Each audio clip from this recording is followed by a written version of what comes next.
صباح الفل عليكم.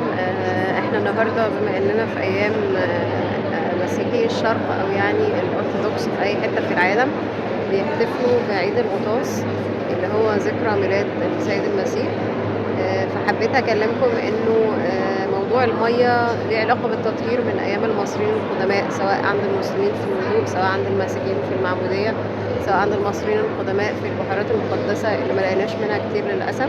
فحبيت اخش معاكم في حته انه اي عادات دينيه احنا بنعملها دلوقتي كمسيحيين او مسلمين، خاصه لو هنا في مصر، فدي حاجه لها علاقه جدا بحاجات كانت زمان موجوده في مصر القديمه. خليكم معانا عشان تعرفوا التفاصيل بتاعه العادات المصريه القديمه الدينيه، وايه الحاجات اللي مستمره معانا كمسيحيين ومسلمين، بس كمصريين يعني بشكل اساسي. طبعا في فرق في التقويم بين التقويم القبطي اللي احنا ماشيين بيه هنا في مصر وبين التقويم الميلادي اللي العالم تقريبا كله ماشي بيه، باستثناء شويه بلاد كده في اسيا زي الصين واليابان والحاجات دي. او مينلي يعني الصين، عشان كده عندهم راس سنه مختلفه عننا. خلينا نبص في العادات اللي احنا بنعملها دلوقتي كلها. اول حاجه لو دخلنا الكنيسه هنلاقي ان شكل الكنيسه الطراز المعماري زيها زي اي معبد مصري قديم، وفي كلمه بازيليكا اللي بتستخدمها الناس دلوقتي في اللغات الاجنبيه بمعنى ان هي كنيسه، ده طراز معماري مش حاجه معناها كنيسه. الموضوع ده معناه ان الجزء اللي في النص ده، وشرحناه قبل كده، بيبقى اعلى من الجنبين. ده الطراز ده اللي هيروح الأقصر في معبد الكرنك أو معبد الأقصر، الأجزاء اللي موجود لسه فيها السقف هتشوفوا موجود جدا موضوع إنه الجزء اللي في النص اللي هو المحور بتاع المعبد والجنبين اللي فيهم أعمدة هتلاقوهم أعلى منطقة في المعبد، وبعدين الجنبين بينزلوا شوية في الارتفاع بتاع السقف. ده طبعا مهم عشان الهواء يخش والإضاءة تخش للمكان. فاتبعناه بعدين في الكنايس. المساجد الموضوع مختلف شوية، لأن طراز المساجد اختلف بحسب العصر التاريخي. يعني مثلا الفاطميين جابوا الطراز الفاطمي بتاعهم، العثمانيين جابوا الطراز العثماني، العباسيين جابوا الطراز العباسي. فكل حقبة تاريخية في التاريخ الإسلامي بتاع مصر مختلفة تماما في شكلها المعماري. هي عمارة مصرية بس أخذت جزء من البلاد اللي هم جم منها الناس دول. ده بالنسبة للطراز المعماري.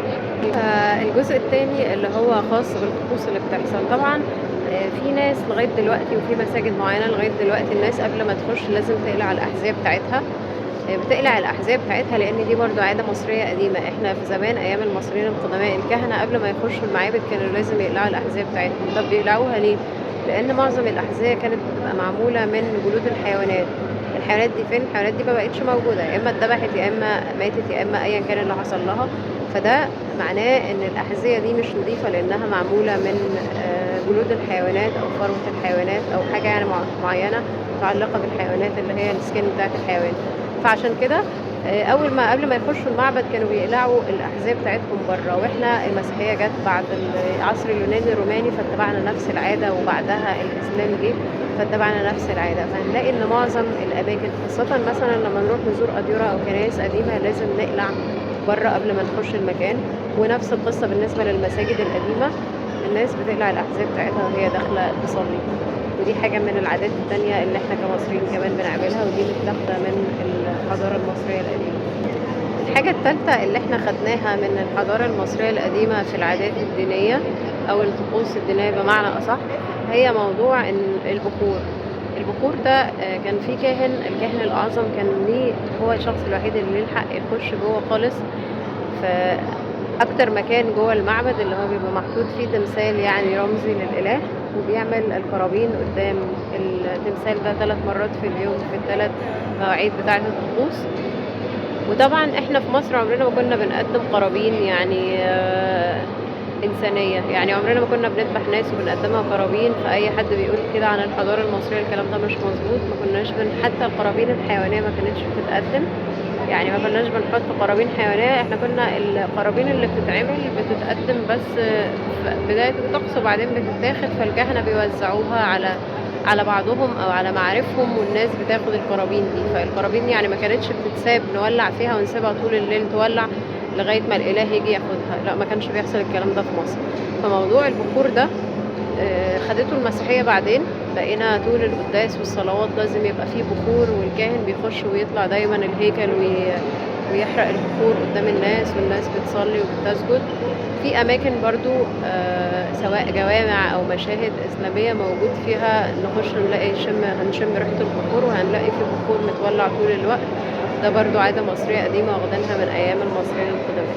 حاجة كمان مهمة جدا احنا كمصريين خدناها، أو الأديان بعدين خدتها من الديانة المصرية القديمة، وهي المية. وخلقنا من الماء كل شيء حي، يعني كل حاجة حية بتيجي من المية. ده في معتقدات معظم الناس باختلاف أديانهم، ودي حاجة واخدينها من المعتقد المصري القديم إن المية دي بتطهر.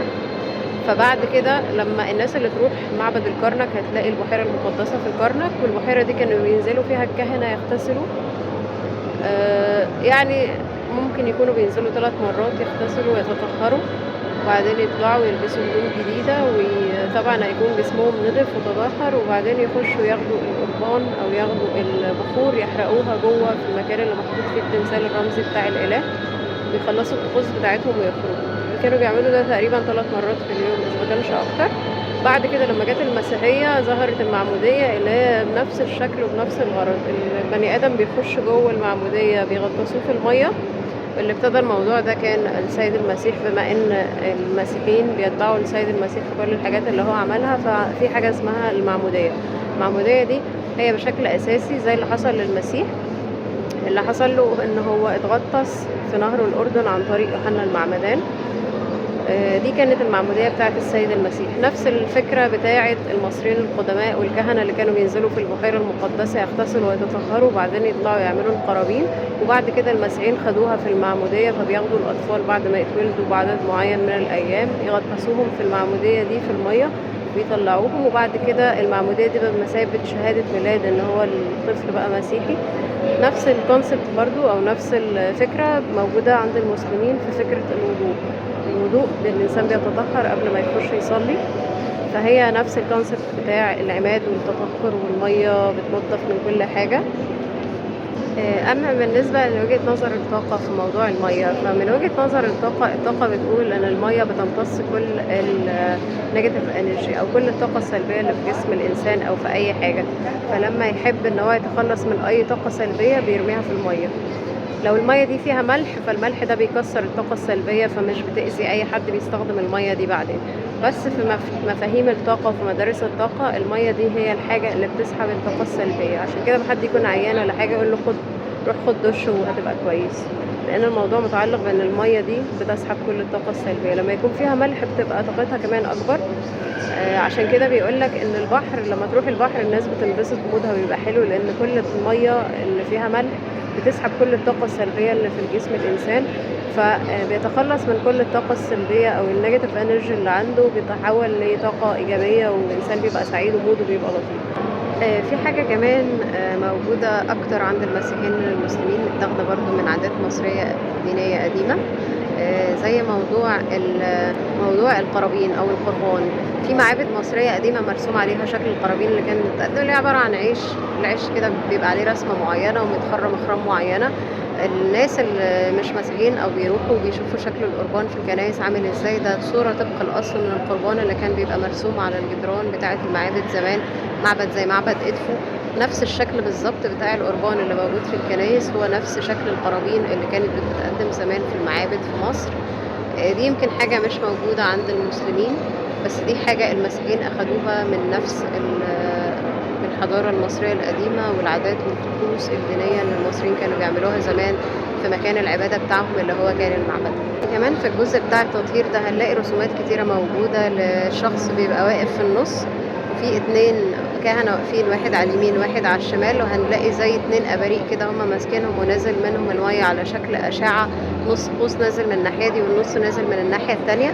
وده كان بيسمى طقس التطهير اللي بيحصل كمان زيه في موضوع التحنيط، لأن التحنيط ده بيمر بكذا مرحلة، منهم مرحلة الغسيل والتطهير. وده نفس الكونسبت اللي بناء عليه لما حد بيموت بيغسلوه جسمه، ينضفوه كويس ويحطوا له برفانات ريحتها كويسة، وبعدين بيلفوه في قماش أبيض. القماش الأبيض ده نفس الكونسبت بتاع اللينن اللي كانوا بيلفوا فيه المومياوات في مصر القديمة، أو الكتان الأبيض اللي كانوا بيلفوه في العفائف لمّا زمان كانوا بيعملوا التحنيط بعد ما بيخلّصوا الغسيل وبيفضّوا الجسم وبيحنّطوه بالشكل اللي هم عايزينه، كانوا بيلفّوا الجسم كلّه بلفائف من الكتان الأبيض، وده اللي إحنا لسه بنعمله في طقوس الموت، سواء الغسل أو اللَف الكتان اللي هو الكفن دلوقتي، أو حتى في طقوس الدفن بنصلّي، فده نفس اللي كان بيحصل زمان في التحنيط، باستثناء إن إحنا لا بنفتح الجسم ولا بنطلّع منه أي حاجة، إحنا بس بنغسله كويس وبنلفّه بقماش أبيض.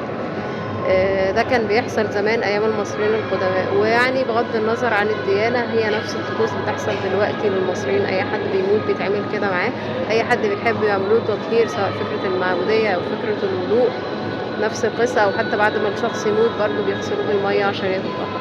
عشان كده إحنا بنقول لمسيحيي الشرق، أو سواء الشرق اللي إحنا فيها الشرق الأوسط أو شرق أوروبا أو روسيا أو أوكرانيا أو البلاد اللي عندهم أرثوذكس، إن هم بيحتفلوا الخميس بعيد الغطاس، بيسموه بالإنجليزي Epiphany ده بما إن الغرب سابقنا في الكريسماس أو في ميلاد المسيح، فهم سابقنا برضه في العماد اللي هو المعمودية، وده ذكرى المعمودية بتاعة السيد المسيح لمّا اتعمّد في نهر الأردن على إيد يوحنا المعمدان. وأنا حكيت لكم بقى أصل الموضوع جاي منين، بما إننا مصريين هنا في مصر، وبما إن الديانة المصرية القديمة انتشرت في حتت كتير في العالم منها برضه فلسطين، فنفس الطقوس اللي الناس استخدمتها بعدين في الديانة كانت متاخدة من الديانة المصرية القديمة، لإن هي أصل كل شيء في النهاية. آآ أنا مبسوطة إن أنا شرحت لكم حاجة يعني متصلة بالقدماء المصريين، وعشان نعرف إحنا ليه في طقوس كتير بنعملها دلوقتي ممكن نكون فاهمين إن دي حاجات دينية خاصة بالديانة بتاعتنا، لكن هي في الحقيقة هي أكتر من موضوع ديني، لكن هي موجودة في الوعي الجمعي بتاع المصريين، والناس كانت بتمارسها زمان في مصر. شكرًا جدًا ليكم.